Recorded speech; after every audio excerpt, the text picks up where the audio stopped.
Gulê û betlane. Gava gulê ji bo nan bistîne diçe dikanê, bavê wê li ber derî li benda wê bûye. Hundirê dikanê hinek qerebalix bûye.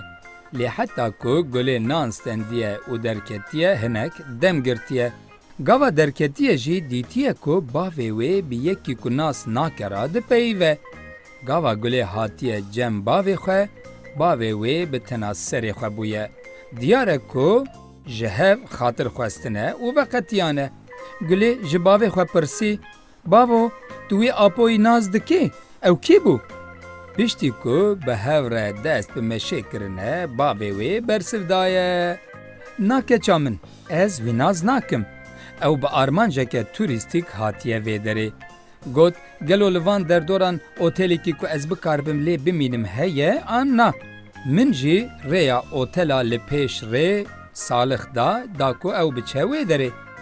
Gava bavê gulê gotiye bi armanceke turîstîk gulê tam tê negihîştiye ku çi dibêje.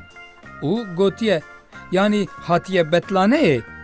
Bavê wê keniyaye, lê nefikiriye ku wê gulê gotina wî fehm nekiribe. Lê niha ferq kiriye ku divê hinek din jî jê re îzah bike û wisa domandiye. Helbet hatiye betlanê, lê gava bi armanca naskirina cihekê biçî jê re dibêjin gera turîstîk. Gulê îcar fêm kiriye ku bavê wê dixwaze çi bibêje. Lê jê re wek tiştekî tewş hatiye û gotiye, bavo, mirov ji bo kêf û bêhnvedanê diçe betlanê, mirov ji bo naskirinê diçe ciyekî gelo. Bavê wê fehm kiriye ku divê li ser vê mijarê bi kurahî bi gulê re biaxive. Ji ber wê jî dest bi vegotinê kiriye. Jê re gotiye, gava mirov here cihekê û ciyên wê yên dîrokî û xwezayî yê xweşik bibîne, însan gelek bi pêş dikeve. Di heman demê de behs kiriye ku gerên turîstîk gelek bi kêf û şahîn e û mirov di van geran da gelek naweste.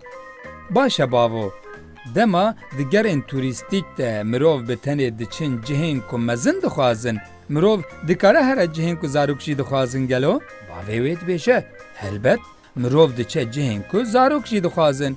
Gulê can, eger li ber çûyînê astengiyek tune be, mirov diçe.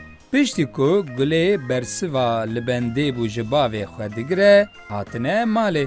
Gulê piştî taştê derbasî odeya xwe dibe û dikeve nava xeyalên ku ew ê havînê bi malbata xwe re here betlanê.